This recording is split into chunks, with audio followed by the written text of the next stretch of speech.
আসসালামু আলাইকুম রহমতুল্লাহ বারকাতুহু। সবাই কেমন আছেন? আলহামদুলিল্লাহ আমি ভালো আছি।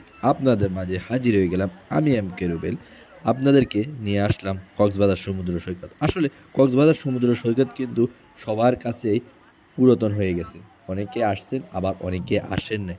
কক্সবাজার সমুদ্র সৈকত বিশ্বের দীর্ঘতম সমুদ্র সৈকত, যা বিশ্বের মানচিত্রের বুকে বাংলাদেশের সুনাম অক্ষুণ্ণ রাখে।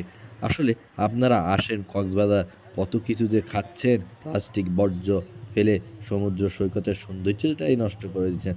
তাই তো চারুকলা ইনস্টিটিউট তৈরি করেছে দানব প্লাস্টিক, যা কক্সবাজারের সুগন্ধায় অবস্থিত। আসলে আপনি কক্সবাজার আসলে যে বর্জ্যগুলো ফালাচ্ছেন, এটা আসলেই ঠিক নয়।